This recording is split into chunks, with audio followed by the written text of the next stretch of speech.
my son said to me, "Why are we doing this? Why?" Because I was trying to get them involved, taking them to Home Depot, getting supplies.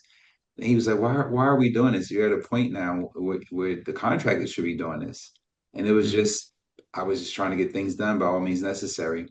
But you go through these different stages in the business where you have systems and processes where you don't have to do that. And that was the challenge that I had to overcome in the beginning. I lacked having a lot of systems and processes in place, which caused me to run around crazy. Welcome to the Real Freedom Show, where we inspire you to pursue your passion to gain time and financial freedom through opportunities in real estate. I'm your host, Mike Swenson. Let's get some real freedom together.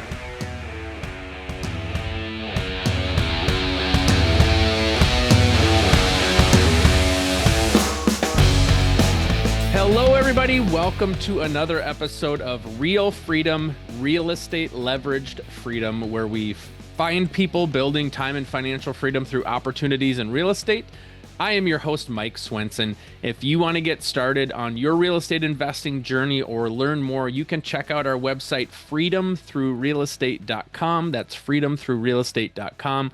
We post all of our episodes there, as well as great articles to hopefully help you decide your path in real estate and what you want to do. But we all know it starts with taking action. And so action is the key to being able to do that. That being said, super excited about today's episode. We've got Fuquan Bilal on. He is a trailblazing entrepreneur with 25 years of real estate experience, CEO and founder of NNG Capital Fund, focusing on creative strategies, value add projects, and community driven impact in a couple of different states, New Jersey, Georgia, Alabama, a mix of spec homes and B and C class properties and multifamily, as well as, potentially some other stuff that I'm not aware of. But Faquan, we're so excited to have you on the show. Welcome. So having me, I really appreciate it. I love, this is like therapy for me. I love talking real estate. Well, we're excited to be able to hear more about your journey and your story. So yeah, why don't you just start, kind of give us a background, kind of why real estate to begin with, and kind of how did you get started in real estate? So I mean, when you first look at it, we all think that it's time freedom, right? Is the reason why. It's usually money or people say time. But what I came to realize that, and this is with any business, not just real estate, is once you become a owner of a business, you spend more hours, 70, 80 hours a week developing and building a business versus a 40-hour week.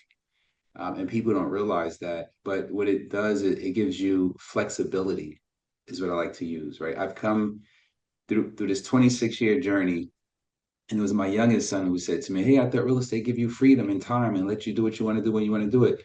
I said, "Yeah, it's more like flexibility because I find myself, because it's my business, I love what I do. So it's not work, but I put in more hours." So for those of you who are looking to get started, just be mindful of that.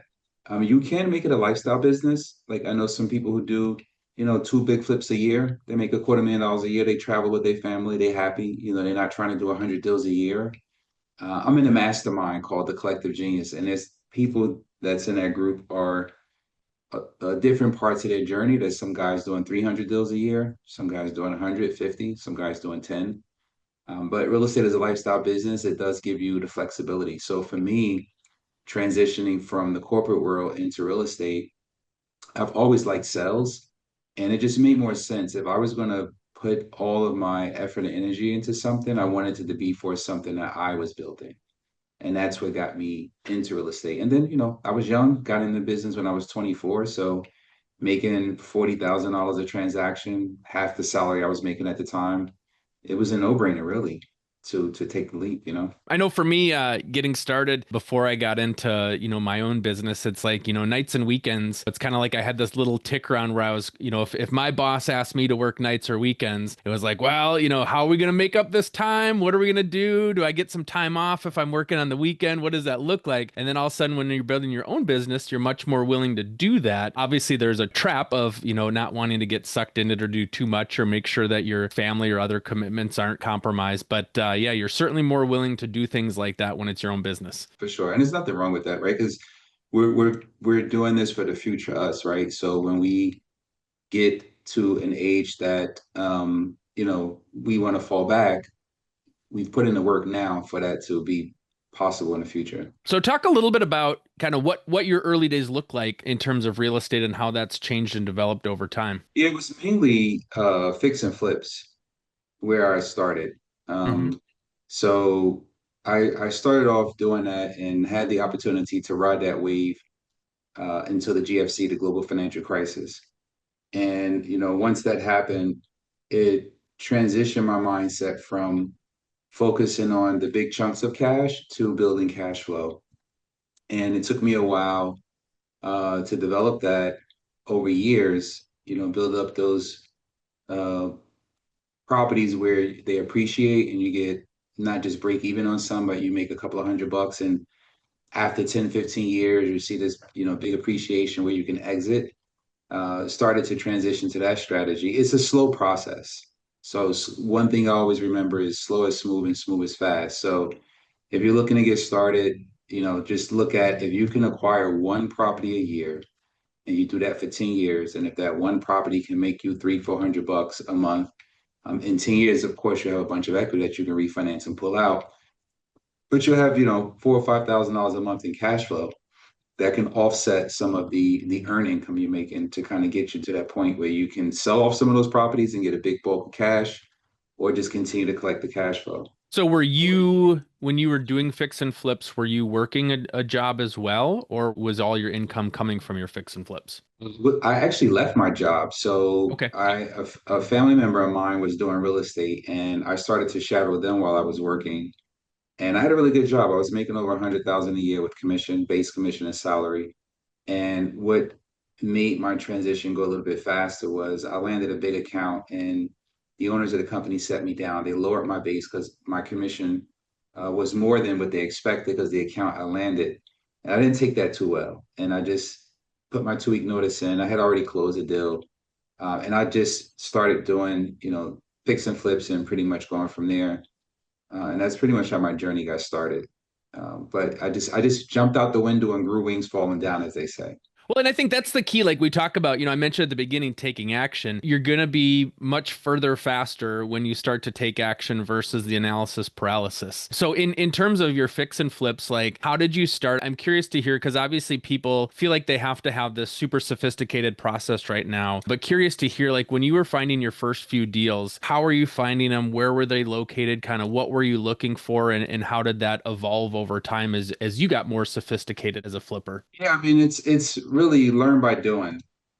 That's how you're going to learn faster is by taking action, like you mentioned earlier, and doing it. You're going to go through, the failure, the growth, and everything else. So, but you have to do it. You have to take action if you really want to do it, and that can just be from just getting education, right? Making a commitment to watch webinars, to go to your local RIA groups, connect with people, take lunch, treat investors to lunch, extract information from them, shadow them, like just doing all of that, right? You can work your job and slowly learn. Like I go to a lot of local RIAs that I speak at and try to give back value.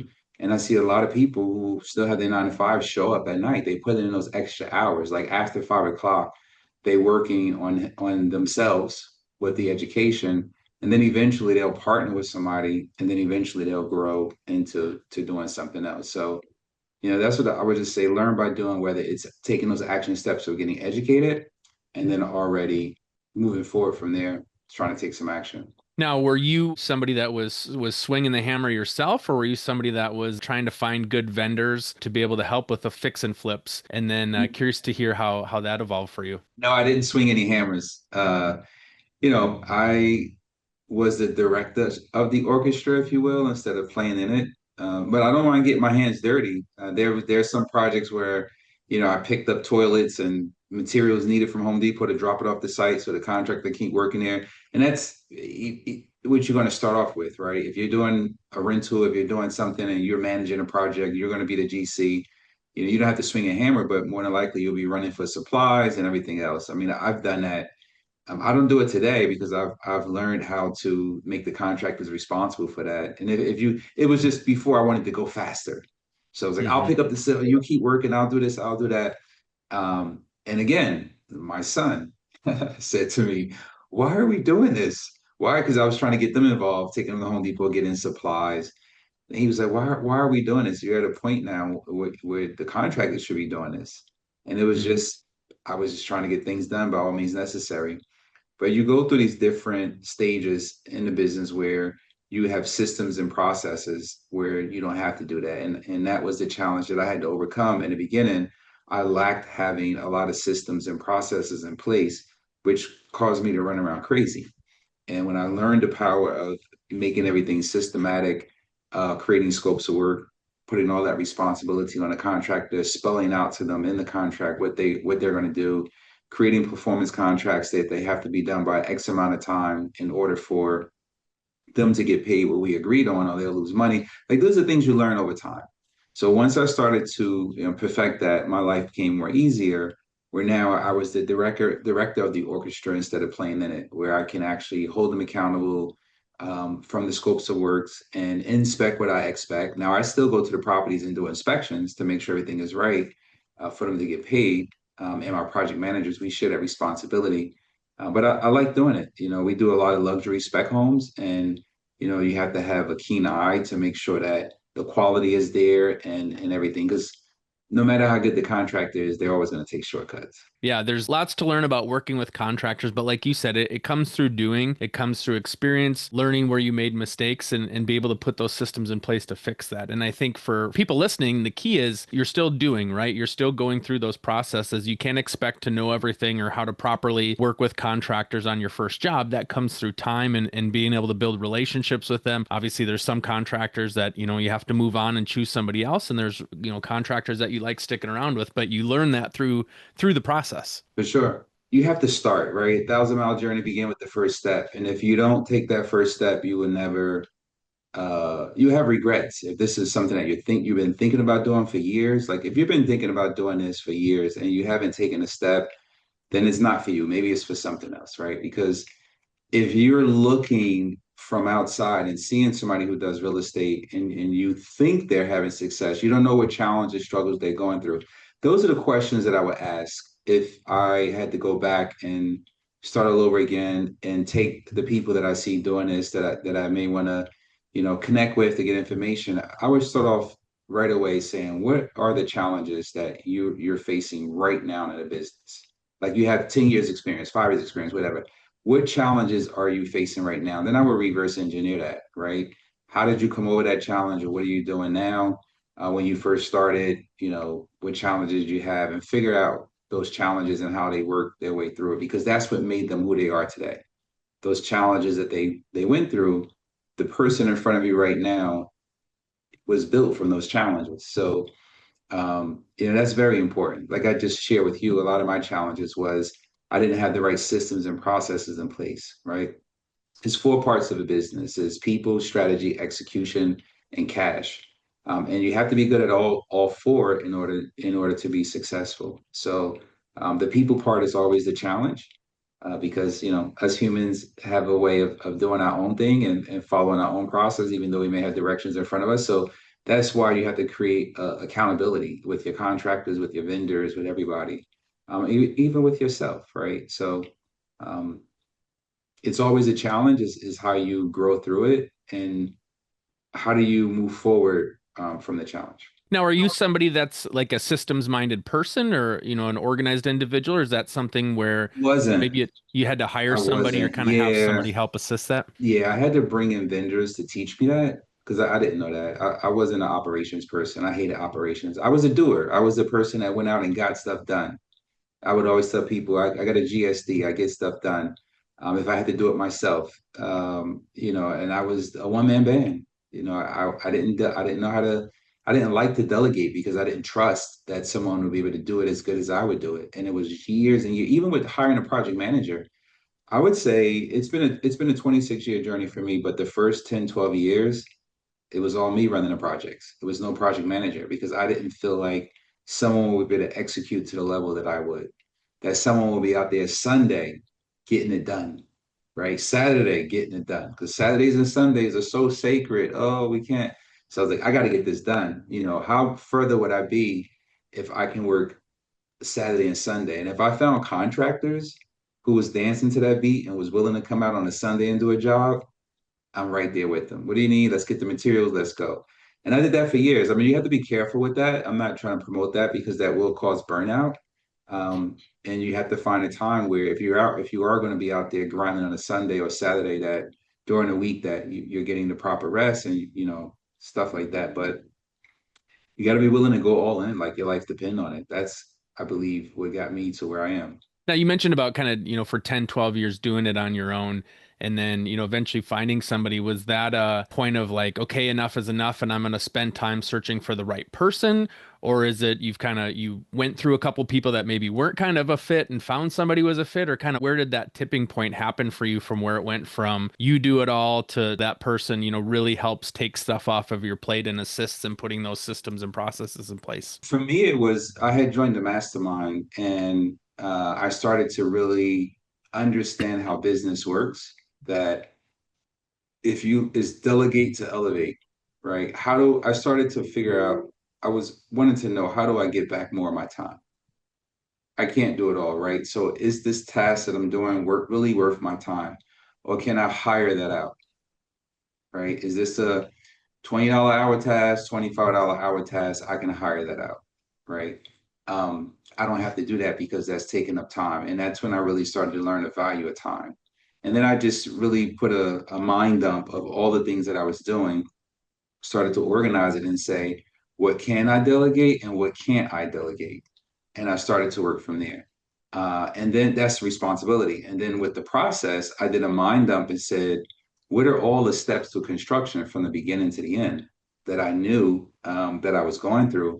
And it took me some time to put that together. Through Lucid Charge, through mind mapping, whatever it was, I had vendors help me put all that together, extract all this information, put it all together, and basically then started to develop a system, right? So that's the first stage. And then the next stage is automation, finding systems that you can automate, whether it's Salesforce, Podio, Go High Level, whatever it is. You can create automation for accountability, and then you can start recording videos and start training people and giving them the video. It's a whole process, right? Mhm. And it took me years to kind of develop that. And we're still building it. It's still refining the standard operating procedures, the scope of work and everything else, making the process as seamless as possible to get the projects done faster. It's always something you're working on. How can I make it better? How can I make it better? How can I make it better? So that eventually give me back the time, which is the real currency. Are you looking to get started or scale in real estate investing but don't know your next step? Are you overwhelmed thinking about finding deals, analyzing deals, doing due diligence, and managing properties on top of it? Go ahead and push the easy button and invest with us. Real estate investing is what we do full time. We've done dozens of deals with hundreds of doors. We have the knowledge and experience to handpick the best deals that most investors can't find. We've got large off-market deals all the time where you can hopefully find returns and economies of scale that you just can't find on your own. The best thing is it's 100% passive to you for less capital than you put down trying to acquire a property on your own. Don't let this year go by where you don't make the leap, add to your portfolio, or you just sit in analysis by paralysis. To find out more, visit freedomthroughrealestate.com and click on invest. You can book a call and learn more there. So get to scaling your portfolio now with us by your side. Now, you'd mentioned spec homes. I'm curious to hear, how did you go from kind of fix and flip type stuff to taking on a project like that? And then also curious to hear more about kind of the multifamily work that you're doing in the Southeast region as well. So with the luxury spec homes, I started in New Jersey doing regular flips in '99, and I transitioned pretty much after COVID. It's been almost a 5-year journey that we've been on this side of the market doing luxury spec homes. And I kind of feel like I don't want to say I was pushed out of the lower end market, but the profits were smaller because after COVID, prices increased so much, things were selling 30% of the list, which was great because it gave us the opportunity to divest the portfolio that we had. I think the fair market value at the time was 350, 400,000 was the highest selling price home that I've sold at that time in the market. And they started to get up to like 450, 500, but the acquisition cost was way more expensive. So profits were really small. We're used to making a 20% profit. Profits came down to like 4%.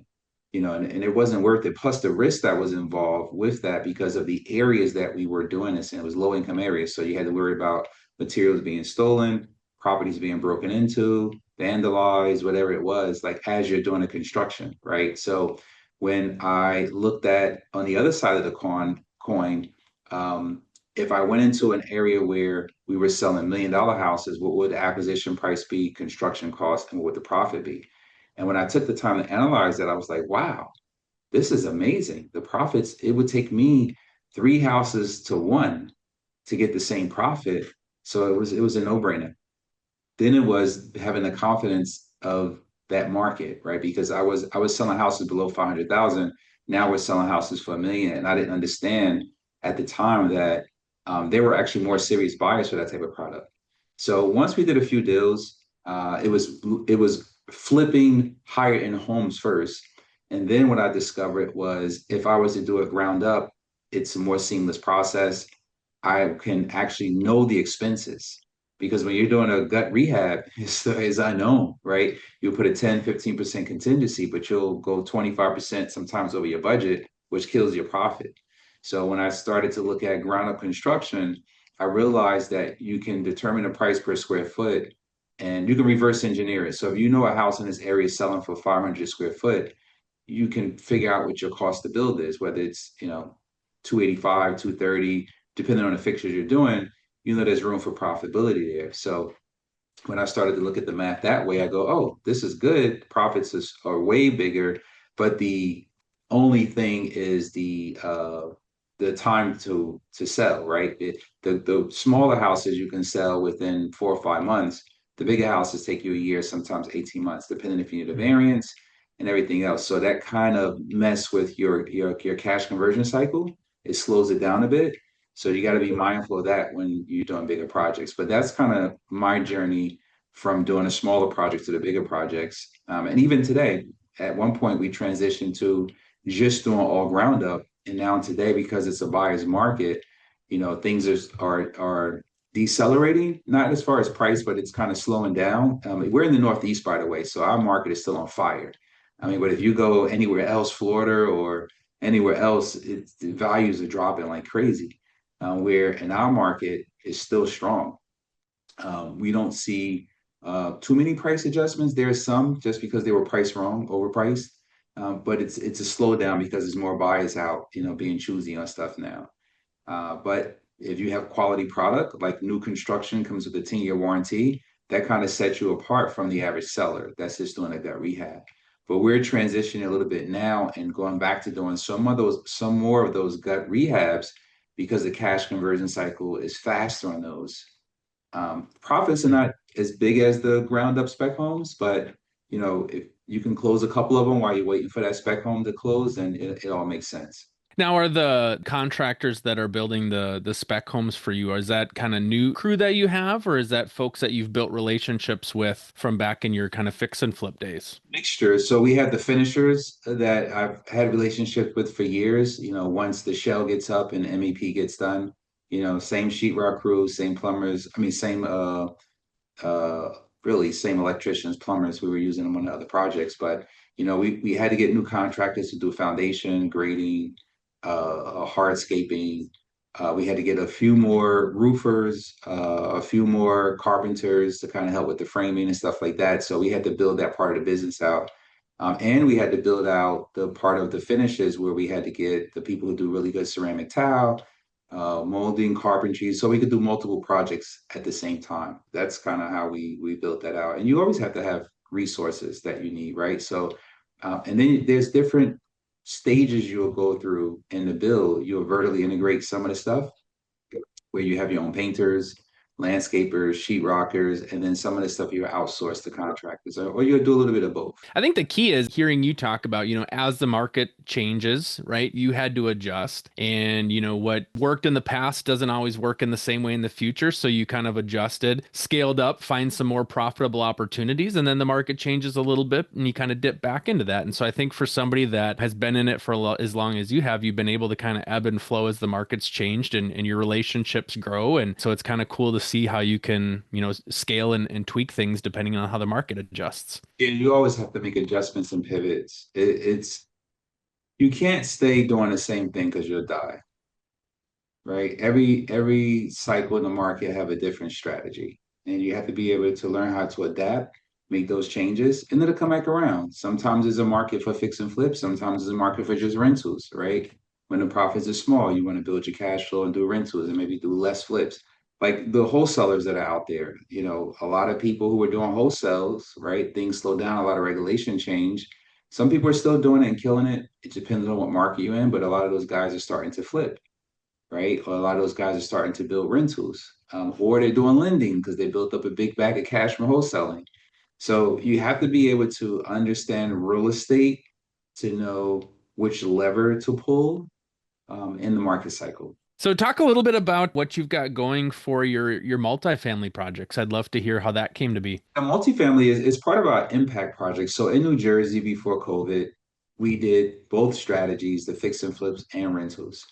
And after COVID, we had a lot of tenants that was saying, "Hey, it's COVID, I can't pay rent." Right? We were fortunate enough to have a large portion of our base Section 8, so we got those consistent checks. But we saw an opportunity to go to the Southeast and do our impact project. So we divested the portfolio because after COVID, prices went up. So we took advantage of that. We divested the portfolio, the rental portfolio we had in New Jersey. And then we went down to the Southeast and started buying more properties. And we're pretty much focusing on middle Georgia. We buy properties that are anywhere from 40 units to 150 units. Really, the sweet spot is between 40 and 100 units, because that's where the big boys don't play. We acquire those properties through marketing direct to seller, property managers, marketing to those guys, relationships we created with brokers. And then we do the due diligence. If it works out, we take down the property.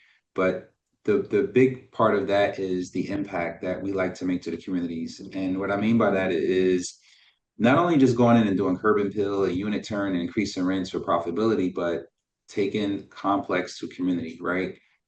There's a lot of nonprofit organizations that you can partner with that will come to the property and have sessions where you're teaching people about home ownership, teaching people about credit repair, teaching people about applications, and you're uplifting the community from the inside out and trying to shift that mindset. So you get to do a lot of some of that stuff there. You get tax credits, you get a whole bunch of things there to help you out at the same time while you're turning the units, increasing rents, making curb appeal look beautiful. It's a long-term strategy. So it allows us to add that value, impact, right? I come from a low income area, single parent household, mom on welfare, 5 kids. So I know what those areas are like. And there's not a lot of people who's willing to go into those areas to create an impact. Most people are just draw off yield, and there's nothing wrong with that. It's a capitalist country. So, but if you can earn money and do good at the same time is great. So we like to align ourselves with capital partners who have that mission in mind, to help us with our BHAG, our Big Hairy Audacious goal, and that's provide housing for 5,000 families, affordable quality housing for low income families. Now, I know you had mentioned the collective genius here previously, and you talked about, joining masterminds and things like that. Talk a little bit about the value of getting in some of those rooms with big thinkers, people who are maybe going through problems at the same level that you are, people that are going through problems higher than where you're at. But talk about the impact that that's made for you being a part of those masterminds. Oh, wow. What you pay for in a mastermind, you pay for speed. That's what you pay for, because you're going to get in a room with people that are 10 levels above you. And there's a saying, I know you guys heard it before. If you look at the 4 or 5 friends around you, that's who you are, right? Because you're only going to grow as much as your network is going to grow. So being in those rooms constantly, we meet once a quarter. We have calls every week, different strategy calls, property management, raising capital, whatever it is. And you're constantly educating yourself and learning and trying things. And that's really what helped me develop systems. And I learned EOS from there, the Entrepreneur Operating System by Gino Wickman, really how to run a company, not just how to flip houses, how to run a company, how to build a team, how to hire, how to do certain things, right? Um, that it helps you grow faster, and it's more of an accountability also, because you have people there that you can connect with. You can get with them and they'll share information with you. You can fly out to the office and spend a few days and watch the operation. So it's just you pay for speed and it helps you grow. It's been great to see or hear about your journey, kind of how you've changed over time, some of the different things that you've dabbled in. So for people that, love your story, love what you're doing and want to reach out to you, how can they do that? To my website, nngcapitalfund.com. If you're interested in about learning how to partner with us, you can set up a discovery call, and I'd like to learn more about your investing journey. I'm also on social media. You can catch me on, Facebook, LinkedIn, Instagram. Well, thank you so much for sharing your story. And yeah, definitely check out NNG Capital Fund if you guys are interested in learning more about what you're doing. And yeah, thank you so much for taking the time, and best of luck to you in the future.